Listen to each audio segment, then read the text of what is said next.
Ceci est une émission publicitaire payée par Communication Nouvelle Vision.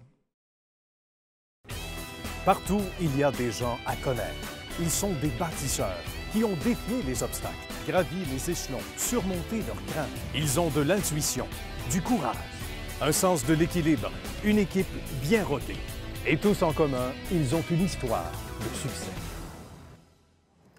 Bon petit matin à tous. Merci de nous choisir en ce petit samedi. Et on est là pour vous pour bien débuter la semaine avec des gens inspirants. Une fois de plus, à Histoire de succès. J'ai nommé, entre autres, M. Daniel Desréserves qui est avec nous. Bonjour, Daniel. Bonjour. Ça va bien? Très bien. Merci de venir déjeuner avec nous. On va parler, bien sûr, de Boiron, qui a ses lettres de noblesse depuis bon nombre d'années. Et parlant de lettres de noblesse aussi, il y a JBA, constructeur JBA. Et bien sûr, on va en parler avec Jonathan Forget, qui en est le grand patron. Bonjour, Jonathan. Bon matin, Bon M. matin. Nicolas. Merci d'être là également. C'est un bonheur de vous savoir tout près. Si vous avez à quitter, si vous avez envie de venir nous rejoindre chez Piscine Rive-Nord, vous pouvez quand même nous écouter. Et ça, c'est le plus beau des cadeaux que vous ne pouvez pas vous faire en téléchargeant votre application cnv.ca, puisque l'émission est présentée également en simultané sur CNV. On commence avec vous, mon cher ami. On est allé faire un tour au laboratoire en particulier, mais aussi partout dans les bureaux. Un site, on pourrait le dire, qui est grandiose et qu'il fait bon visiter. On a eu ce beau privilège-là et on partage ces images et surtout ces propos intéressants recueillis chez nos amis de Boiron il y a quelques jours. Monsieur Daniel Desréserves nous reçoit. On est chez Boiron, évidemment. Bonjour, Bonjour. Daniel. Merci de nous accueillir chez vous. Une entreprise qui a ses lettres de noblesse depuis déjà plusieurs années et au Québec, entre autres. Là. Tout à fait. Depuis 80 ans dans le monde et surtout en France et plus de 28 ans au Canada. Et fier d'être au Canada depuis 28 ans et on espère être encore là pendant 28 autres années. Ben voilà. Et ça a commencé par un coup de foudre de quelqu'un pour, évidemment, M. Boiron, Thierry, de son prénom. Exactement. Pour le Québec. Un amour inconditionnel, dit-on. Exactement. En 1988, ou pendant ces périodes-là, Thierry Boiron avait un attachement et un amour pour le Québec. Et c'est pour cette raison que l'entreprise s'est installée à Longueuil, pas très loin d'ici, et que nous croyions vraiment à l'époque, et toujours présentement et dans le futur, que les Canadiens ont une valeur qui est basée sur la liberté de choix, de pouvoir choisir différentes médecines telles que l'homéopathie. L'homéopathie qui gagne en popularité, on peut le dire. Année après année, il y a une croissance incroyable. Vous le vivez, vous le voyez sur le terrain, vous êtes le plus gros joueur, mais en même temps, vous êtes témoin de cette croissance, de l'intérêt pour l'homéopathie, donc pour une autre vision des choses, on peut le dire comme ça? Ça a été une croissance et une demande, en fait, qui répond à un besoin des mamans québécoises. De plus en plus, les mamans québécoises recherchent des solutions, des médicaments naturels qui permettent d'être aussi sans danger pour leurs bébés et leurs enfants. Et là, les médicaments homéopathiques répondent à ces besoins-là. Vous n'avez jamais arrêté. Donc, il y a toujours une progression. On est rendu à combien de produits différents? Il y a à peu près plus de 1500 produits différents, même plus. Imaginez. Donc, il y a une croissance. On n'arrête pas le progrès, comme on dit chez nous. Vous ne cessez d'améliorer, justement, les différentes gammes, les produits en fonction des besoins également. Là. Oui, mais ce progrès-là et cette progression-là ne peut se faire que par la formation. Bien. Donc, nous, le groupe Boiron, on a toujours cru qu'il fallait éduquer, former le professionnel de la santé, mais aussi la maman, la grand-mère. Je parle souvent des femmes parce que vous savez très bien qu'à la maison, ce sont les femmes qui prennent le dessus dans la santé, qui prennent des décisions pour leur mari, pour leurs enfants. C'est vrai, c'est prouvé. C'est bien ainsi. Et la femme qui occupe une place de choix ici dans l'entreprise aussi, des statistiques qui sont éloquentes. Il y a à peu près plus de 75 à 70 % d'employés qui sont des femmes. Bien. Et en termes de management, il y a à peu près 80 % de managers qui sont des femmes. Parler de la place des femmes, c'est méritoire et bravo, encore une fois. Daniel, qu'est-ce qui vous rend le plus heureux, justement, à votre lever chaque matin en vous amenant travailler avec tous les défis qui vous attendent au quotidien? Ces communications, bien sûr, là aussi avec la France, mais avec tout ce beau monde autour de la table au Québec? Ce qui me rend le plus heureux, et c'est marrant, j'en parlais hier à des amis, c'est que notre équipe, l'équipe entière, on a une mission, c'est de pouvoir offrir des choix aux Canadiens et de maintenir ce qui est important, une liberté de choix. Je crois qu'on a différentes façons de se soigner. Et ce n'est pas des médicaments homéopathiques d'un côté et des médicaments conventionnels de l'autre. C'est une médecine avec différentes thérapies. C'est comment on peut combiner les deux et comment on peut se soigner de façon intelligente. C'est ce que j'appelle aussi, et j'aime bien dire le terme, une médecine moderne. Mais Daniel, ça a été un plaisir. Bravo pour cette belle réalisation qui se poursuit au quotidien. Merci de faire partie de l'histoire de succès aujourd'hui. Merci. Merci. Madame Lucie Clément nous reçoit maintenant chez Boiron. Bonjour, Lucie. Bonjour. Mais Boiron, c'est beaucoup une affaire de passion. Vous en êtes témoin à tous les jours, d'ailleurs. Oui, complètement.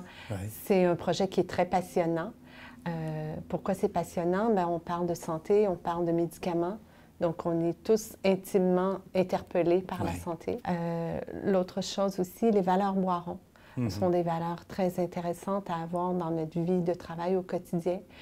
Des valeurs qui sont la passion, la rigueur, la performance, le plaisir au travail. Donc, ça rend les choses passionnantes quand tu as tous ces éléments-là ensemble. Une autre chose qui est particulière dans l'équipe, c'est qu'on a beaucoup de femmes dans l'équipe, une majorité de femmes. Oui, tout à fait.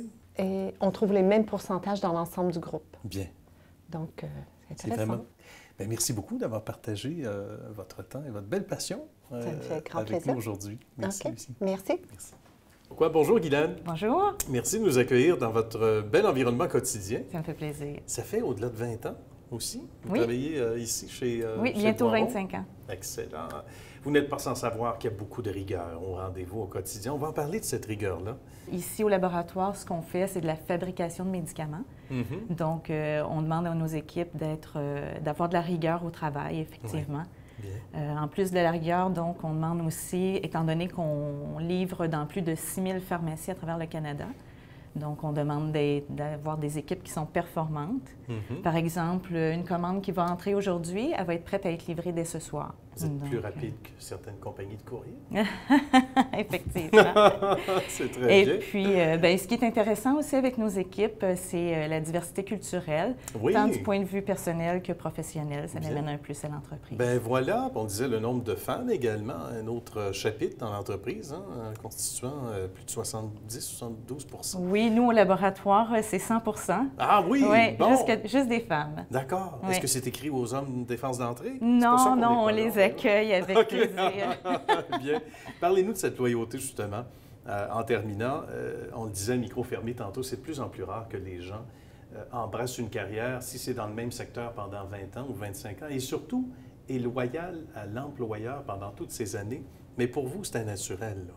Oui, en fait, on est un noyau de personnel ici qui ça fait plus de 25 ans, même plus de 20 ans, il y en a encore plus. Ouais. Donc, oui, parce que c'est agréable, on travaille dans un environnement qui est agréable. Et puis, c'est certain que l'entreprise aussi a des valeurs très familiales et très humaines. Voilà. Donc, ça nous amène à rester dans l'entreprise. Bien, merci beaucoup, Guylaine, d'avoir partagé de votre temps avec nous aujourd'hui. Ça me fait plaisir. Et bonne suite de succès. Merci.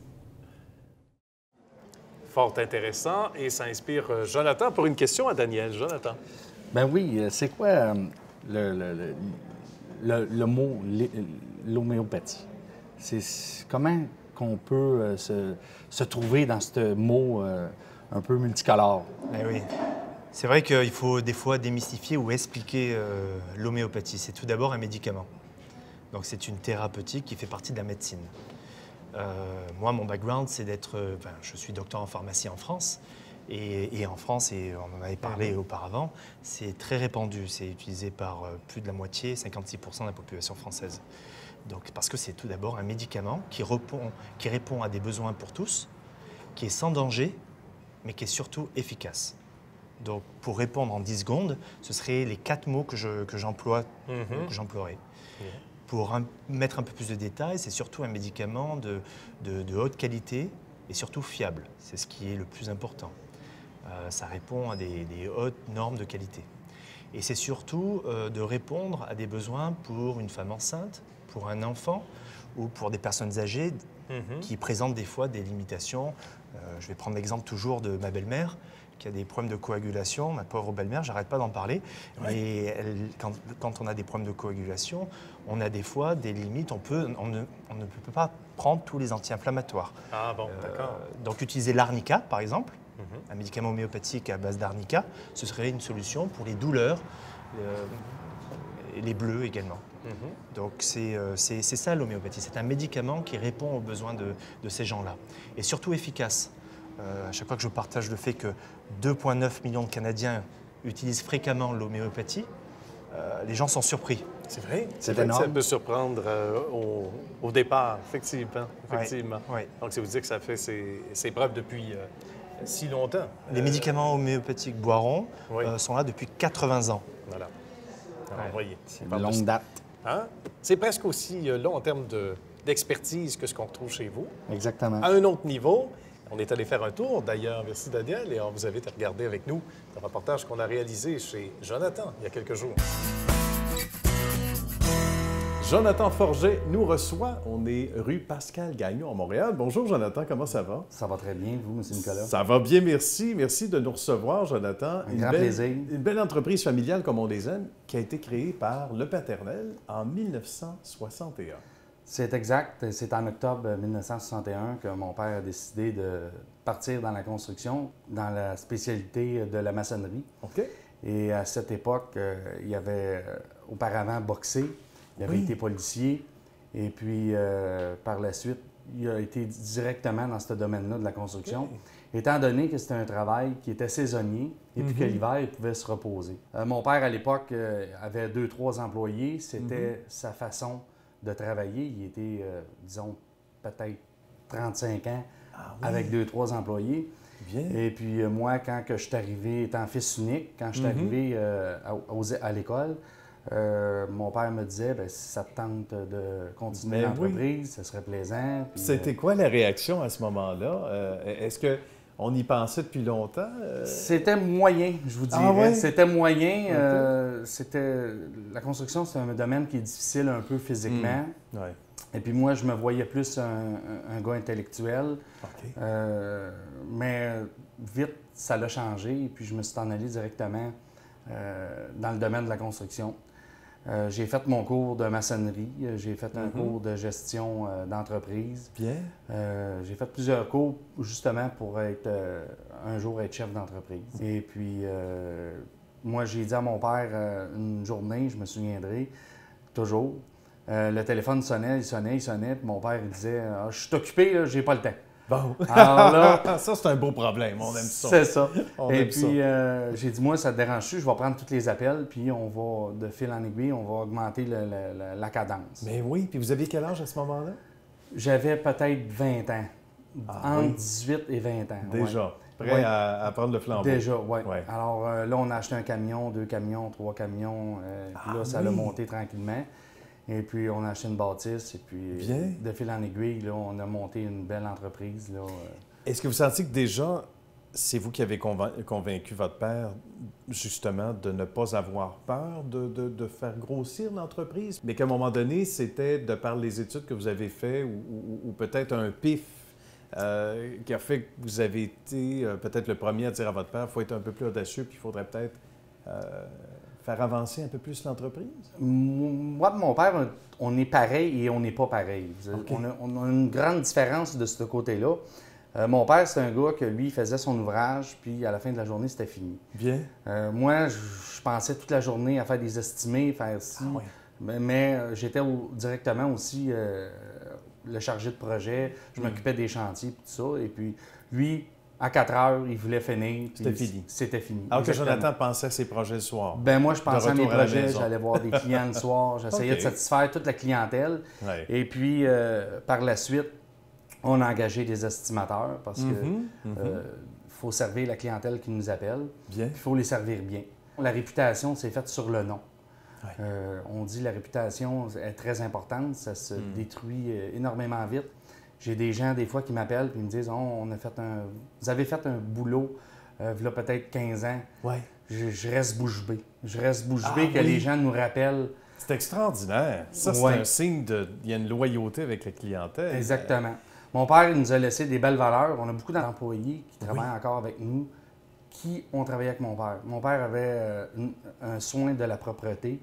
C'était un gars clean. Donc, tous les employés ont propagé cette... C'est ça, propager un peu cette bonne habitude. Cette bonne habitude-là. Et puis, les clients, souvent, quand c'est propre, ben les clients sont satisfaits. Bien, tout à fait, tout à fait. Il en va de la marque de commerce aussi, hein, de la carte de visite qu'on laisse. Effectivement, effectivement. On parle de loyauté, Jonathan, puis quand on est chef d'entreprise comme ça, d'une entreprise familiale, on prend le relais, on se compare toujours, bien sûr, à ce qu'était notre père ou notre mère, selon le cas. On est fiers de ce qu'on réalise et souvent, moi, je le vois dans l'émission, quand il y a des gens comme ça qui ont traversé des années sans les faire vieillir, mais qui sont là depuis presque les tout débuts. Et c'est celui que vous nous présentez, votre estimateur. Monsieur Claude Monplaisir a commencé pour le groupe JBA il y a plus que 30 ans, plus de 30 ans. Et puis, il était menuisier. Bien. Il faisait de la peinture, de la menuiserie. Et puis, dans les années, je vous dirais, dans les années fin 95, je le sentais qu'il était un peu fatigué, puis que, vous savez, les clients, des fois, sont plus difficiles que d'autres. J'ai dit, écoute, Claude, j'ai dit, ça te tente-tu de devenir un estimateur avec nous autres? Bien. Et puis, tout de suite, il me dit, bien, je connais rien en briques.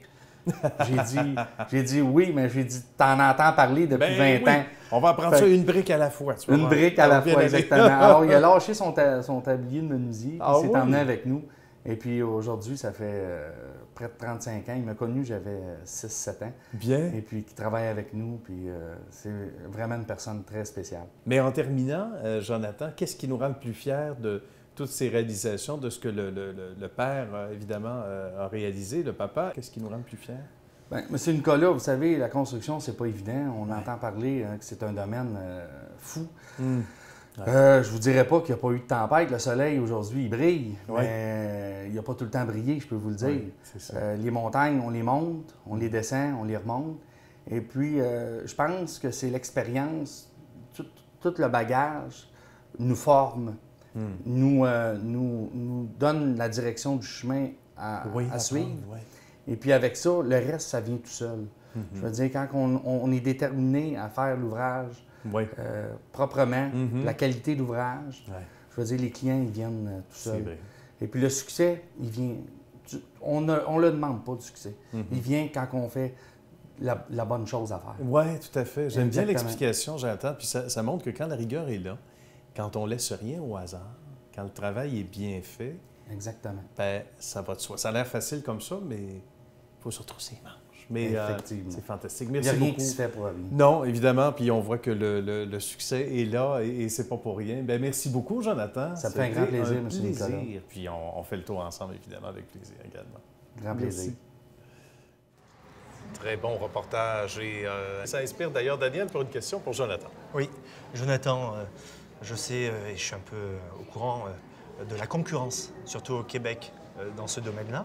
Et je me demandais comment l'entreprise, stratégiquement, vous arrivez à vous différencier et grandir face à cette concurrence. La concurrence, c'est difficile parce qu'il y en a qui naissent, il y en a qui meurent. L'expérience qu'on a acquis en 50 ans, les gens, c'est pas marqué nulle part. On a beau mettre un 50 ans sur nos pamphlets, notre carte, mais c'est quand les gens voient la qualité d'ouvrage qu'on fait, de restauration en maçonnerie qu'on fait, quand ils voient la compétence des employés qu'on a dans notre équipe, qu'on a employés là, avec les années, puis qu'on a gardé une main-d'œuvre super qualifiée. Bien, c'est ça qui fait la différence, là, qui peut nous démarquer d'une compagnie à l'autre. Si on regarde juste le prix, des fois, hein, on sait comme tous, on peut avoir quelque chose pas cher, mais il faut comparer vraiment le travail de qualité avec le travail comme on peut pour différencier la vraie ouvrage. Là. Puis un coup qui nous ont connus, bien là, ils ne peuvent plus se séparer. C'est bien. C'est comme chez vous également. Eh oui. Tout à fait. Il y a un de nos invités qui ne pouvait être avec nous ce matin, mais on vous présente un reportage qui a été fort intéressant à réaliser il y a quelque temps. Il s'agit de M. Ribal qui est en vedette. Pedro et Daniela nous reçoivent. Bonjour, messieurs, dames. Bonjour. On va parler du magnifique métier, pas facile, de camionneur, mais il faut parler des origines. D'abord, Pedro, de votre arrivée au Québec, au Canada. Ben moi, j'arrivais ici, j'avais 10 mois d'âge, en 1969, avec mes parents. Après 12 ans, mes parents ils ont décidé de retourner en Espagne, parce que je viens de l'Espagne. Oui. Et, on a passé un autre, à peu près 11 ans en Espagne. Ça n'a pas été bien là-bas après 11 ans et mes parents ils ont décidé de retourner. Bien. Puis en 1994, je retournais avec ma mère et mon père parce que ma soeur et mon frère ils sont restés en Espagne. Ils ont fait leur vie là-bas. Okay. J'avais pensé, qu'en arrivant ici, c'est sûr que j'avais fait toutes mes études en anglais. Il a fallu que j'apprenne le français. Et après ça, après 2 mois d'avoir appris le français, je suis ouvert le journal à regarder c'est quoi qu'il y avait comme job disponible. Okay. Puis je regardais la section des chauffeurs de camions, il y était comme 3 pages d'annonces. Je dis, c'est là que je m'en vais. Il y a de l'avenir. Il y a l'avenir, il y a la demande, c'est là que j'ai ça. Je réussis mon examen classe 1. Chauffeur de camion en 2000. OK, bravo. Puis depuis là, j'ai fait quand même beaucoup de routes. Aux États-Unis, Canada, un peu partout, Est-Ouest, Nord-Sud, tout le Canada aussi. Puis il y a 1 an et demi, j'ai quitté la route pour partir à l'école de routier à Montréal, l'école de conduite des camions. Voilà. On va demander à Daniela maintenant, comment vous vous êtes rencontrés, dans quelles circonstances? Parce qu'il faut être faite forte aussi pour être une femme de camionneur. Ou être conjoint de camionneur, en fait. Racontez-nous. Effectivement. Nous, on s'est rencontrés tout bonnement comme ça à une discothèque. Ah oui? Okay. Donc, c'est vraiment occasionnellement comme ça. Des amis communs aussi. Oui. On s'est rencontrés, ça fait 20 ans qu'on est mariés. Non, c'est pas facile être femme de chauffeur de camion, mais c'est pas impossible. Donc, il faut vraiment être tout d'abord très indépendante, chose que je suis, très autonome, être forte de caractère aussi. Oui, c'est un peu comme les femmes monoparentales. Exactement. En quelque sorte, c'est presque ça, parce que sur 365 jours, il n'y en a pas beaucoup passés à la maison. Un chauffeur qui fait US, longue route, s'il passe en une année 30 jours à la maison, c'est beaucoup. Il faut respecter. C'est son métier. Moi, c'est quelque chose que j'ai toujours respecté, j'ai accepté. Et puis, la vie en est fait ainsi. Et puis, j'ai aucun regret. Non, mais voilà. J'ai l'impression de faire une entrevue avec un joueur de hockey et une fan de joueur de hockey. J'en ai interviewé souvent dans ma jeune carrière, puis c'est ça. Parce que, veut pas, on compose avec ça, on n'a pas le choix.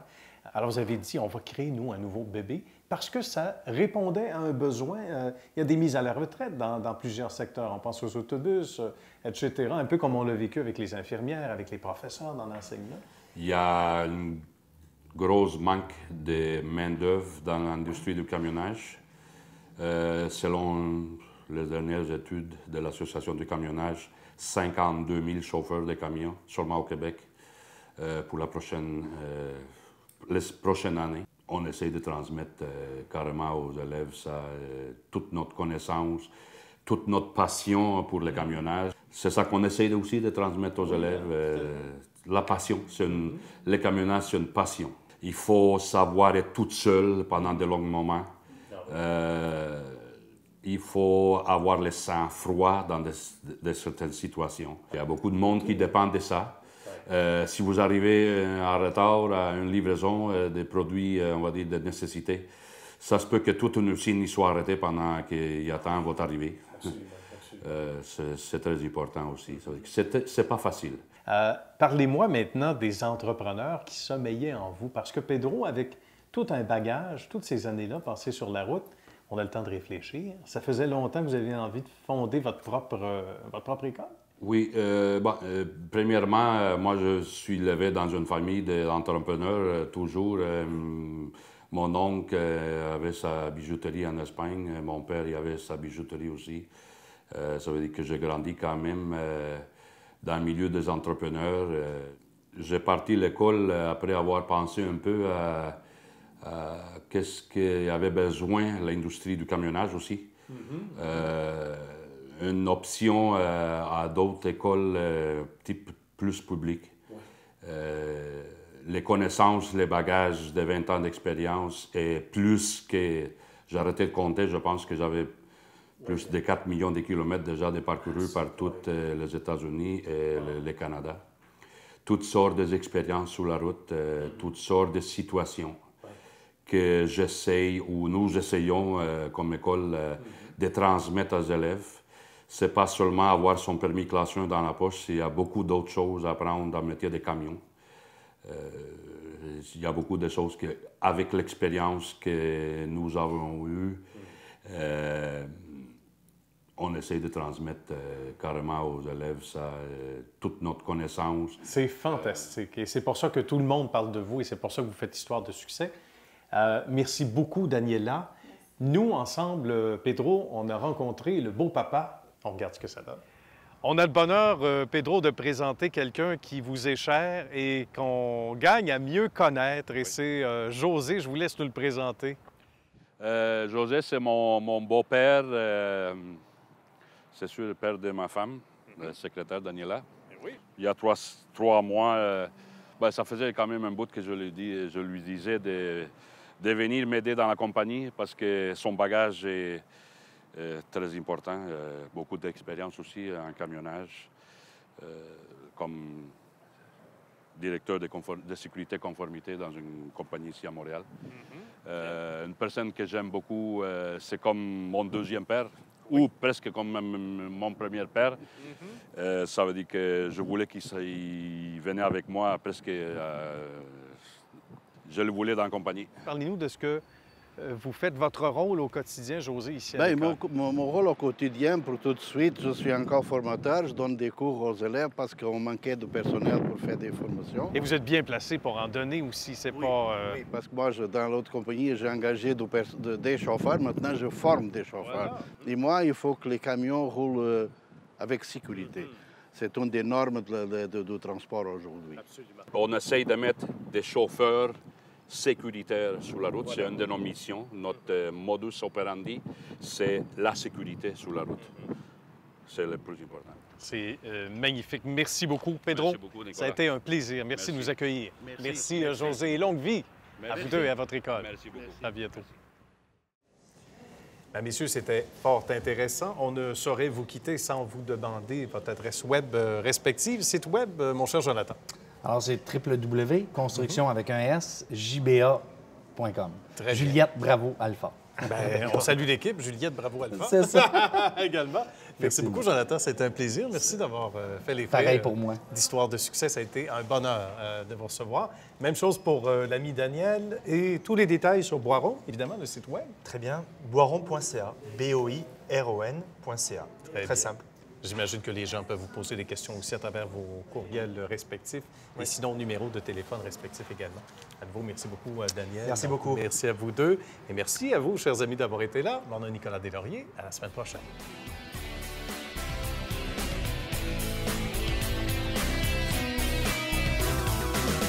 Ceci est une émission publicitaire payée par Communication Nouvelle Vision.